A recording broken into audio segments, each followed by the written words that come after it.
But that 40 years ago, I remember vividly being in a really lovely place called Secaucus, New Jersey, right outside New York City, and going and standing in line, not on opening night, because nobody knew really when this movie came out that it was going to be so amazing and wonderful as it was. But shortly after, the word of mouth got out, and the way you bought tickets back then was you stood in line and you went into the movie theater. And it wasn't like the multiplexes of today.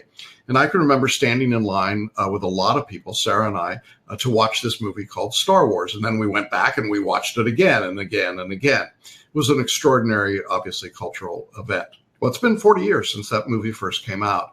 And in honor of Star Wars, I thought today that I would talk for a moment about what I would call Bar Wars, Return of the Jedi, because there are some enduring lessons, certainly from the Star Wars universe, that I think actually apply to the bar exam. I'm not quite sure how George Lucas got his philosophy pulled together, but it's a pretty wise world philosophy that could be applied to a lot of things. And I think it does apply to what bar takers are going through at this particular stage. As I said earlier, we're kind of approaching that stage before the upcoming exam when a lot of people get really frantic and panicked, and they start to feel like they're hitting the wall. They're feeling really kind of discouraged by so much of the process. I describe in broad terms all of those reactions as being the lies of the dark side. These are the things that Darth Vader whispers in your ear, and they are lies. They're not true, and yet it's easy to believe them. And I've identified 4 lies that I think bar takers are susceptible to right now. Now, there are many other things that I think are untrue that people fall victim to at different times in their study and in different circumstances. But right now, prior to the exam, a couple months out before the exam, certainly, I think that there are 4 big lies. And then I think there are countervailing truths. You might say they come from the Force, or maybe from the Jedi, or maybe, I don't know, my ears are big. I don't know if I qualify as Yoda. But nonetheless, there are some truths, and I want to share this with you as well. So let's jump into the first of them. The first lie from the dark side is that in order to be successful on the exam, you just need to do better at what you were doing before. Another way to keep this in context are the people that say, what we want to do is just a better way of writing using IRAC. There's a better IRAC, or there's a better whatever it might be. This is really silly. IRAC as a writing style either works or it doesn't work. There's no better in IRAC. It's a lie.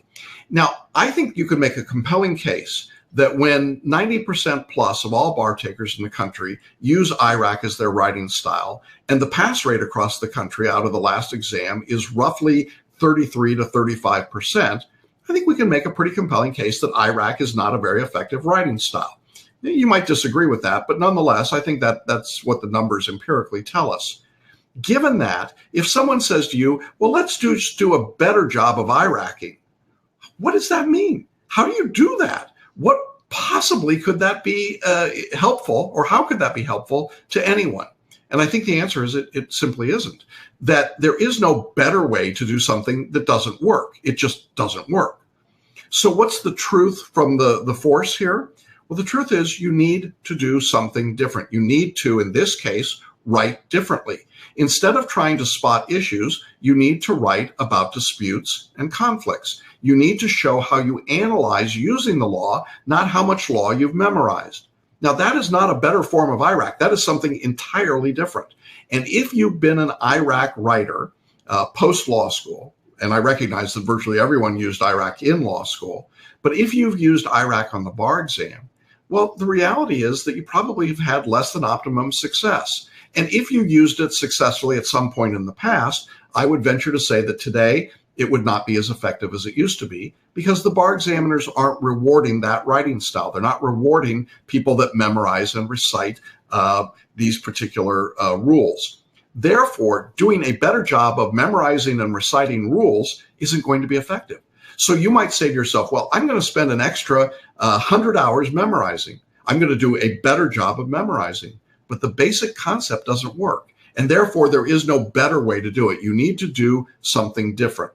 Now, for those of you in our course, you've already made that step off the plank, if you will, from just doing a better job of something that didn't work before to doing something that does work. But for those of you that are listening to this later and are thinking, well, I'll just do a better job of studying than I did before, doing the same old things, you're in for a rude surprise. It generally doesn't work. And the bar statistics bear that out.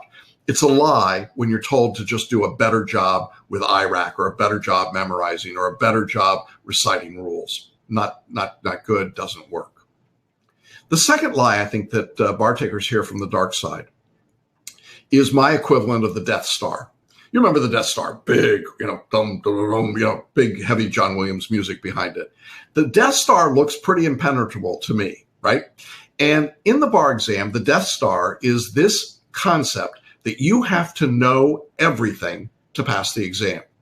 You've heard it. You got to know everything to pass. You got to know the law cold to pass the bar exam. What? That is completely absurd. It is totally ridiculous. It makes no sense on any level, and yet people say it and believe it all the time.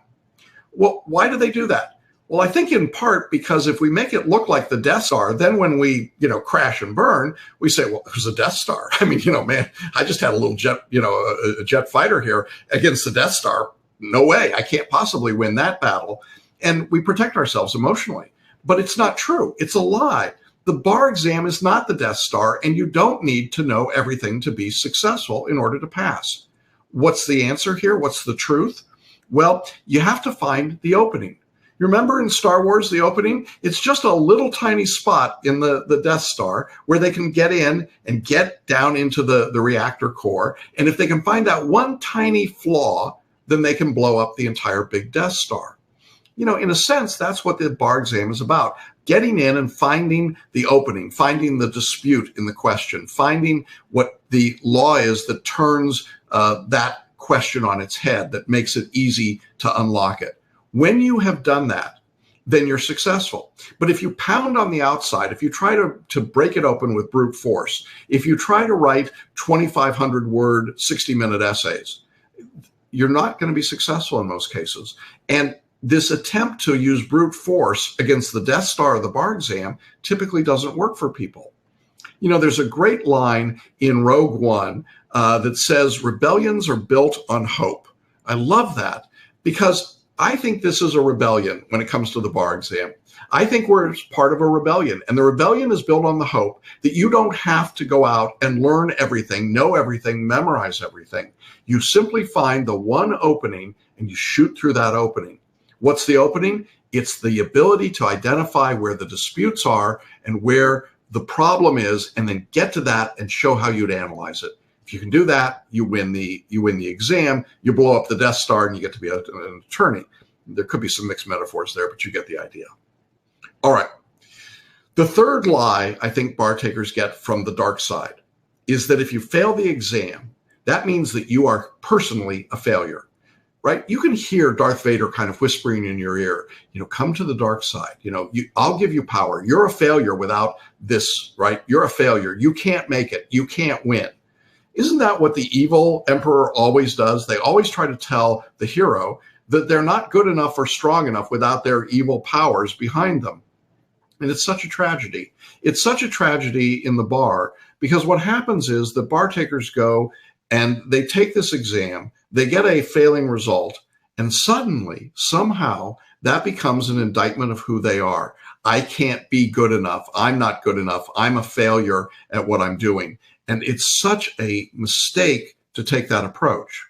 Well, what should you do? What's the truth from the force?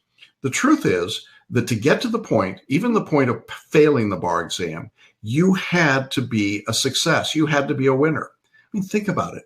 You had to get out of high school. You had to get into college. You had to get out of college and take an LSAT. You had to do well enough on that to get into a law school. You had to get through 3 or 4 or more years of law school. You had to, if you were a foreign attorney, you had to get an LLM, or you had to graduate law school in your home country. You had to come to the US. You had to come here. You had to qualify to sit for the exam. Are you kidding me? What in the world would make you think you're a failure? You're only a failure when you start comparing yourself to other people that you think, just magically showed up and they, sleptwalked through the process and they became lawyers. And I'm not saying that there aren't some of those people, but that is not the norm. Trust me, it's not anywhere near the norm these days. The people that pass the bar work really, really hard. But many of those people who passed the bar failed previously, and they did not consider themselves to be failures. You know, one of the things that we do that I love is that I get the chance to interview successful bar takers from our course after results come out. And we've just done a series of those, and they're up on our webpage under the case studies. And I really encourage you to check those out, because virtually all of those folks will tell you that at some point they had setbacks, whether they were personal or professional or both, related to the bar or not. But instead of believing that that made them failures, they simply pressed on. They found the opening. They found the vulnerability in the Death Star, and they went for it. They followed the plan that we were giving them. They didn't try to do a better job of the things that didn't work. They did something different. You see how it all comes together? And giving themselves the permission to try those new things, to find the approaches and the secrets, can't be done if you keep saying to yourself, I'm a failure. There is not a connection between failing the exam and being a failure. They're two entirely separate things. You can fail the exam and be a success in everything that you are doing in your life. Your kids think the world of you, your spouse, your business, the people in your community. There are so many ways that you can be a hero, even if you haven't passed the bar exam. Passing the bar exam simply is the opportunity to put the icing on the cake for many people. And so I want to make sure that you don't be seduced by that lie from the dark side that you're a failure. When you start hearing that, I want you to know that that's the enemy. And it might be an enemy that you call Satan. It might be an enemy that you call the bar examiners. It might be an enemy that you call family members. It might be an enemy that you call Darth Vader. It doesn't matter. It's the same enemy, the one that tells you you're not good enough. It's just not true. And then the last lie from the dark side, this one makes me nuts. This one says you just have to follow the crowd. You should just be another foot soldier. You should be one of the stormtroopers, totally undistinguishable from anyone else, wearing your stormtrooper uniform and your special equipment and marching, rigidly like this and following the crowd, even when the crowd is doing something incredibly, ridiculously stupid. One of the things I so love about the new Star Wars movies is that we've got a stormtrooper who takes off his stormtrooper garb, and turns out he's got a personality and a life, and he can think for himself. Well, way back in the very first Star Wars movie, there's a classic scene in which Luke and Obi-Wan are trying to take the droids, C-3PO and R2-D2, and get them out of town, out of wherever they are. And they're stopped by the stormtroopers. You remember this. And this is one of the first opportunities for Obi-Wan to actually use his Jedi mind tricks. And I love Jedi mind tricks. It's not only a great band, but it's also a pretty good way of thinking about the world. And you remember what he does. He basically says to the stormtrooper, "These are not the droids you're looking for."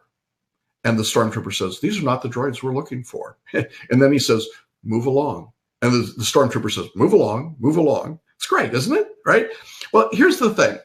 Most bar takers follow the crowd. They're stormtroopers. Must do IRAC, must memorize, must take big box bar review, must buy, XYZ supplemental course, must do this, must do that. But you're not that person. No. You've got the Jedi mind trick. You can simply go, "The droid you're looking for? No, these are not the droids you're looking for. I can do something different. I don't have to follow the crowd. I can make my own decisions." You see, you're smarter than the stormtroopers who are susceptible to the Jedi mind tricks. You don't have to fall into that. I would tell you that the marketing money that's spent in the bar review industry is the equivalent, of Jedi mind tricks. This is simply designed to make you believe things that simply are not true. You've been taught to believe, most of you, that you should cram, you should memorize, and you should recite. That is a mind trick. It is not true. There's no empirical evidence. There's no evidence anywhere to that effect. And yet I hear it robotically spoken day after day, week after week, year after year. But you heard differently. You snapped out of the trance. You were not someone who was susceptible to the mind trick. And you heard differently that there's a different way of approaching this. Remember, rebellions are built on hope. You've got hope. You've got something that you're doing that's different. It's going to give you a different result. Isn't that the best news you could possibly get when you're feeling the frustration and discouragement of the bar exam? at these point before the test. So if you're feeling down, this weekend, pick up a Star Wars movie or go to see one. They're always great. They're always great. And think to yourself, which side do I want to be on? The dark side, or do I want the power of the Force?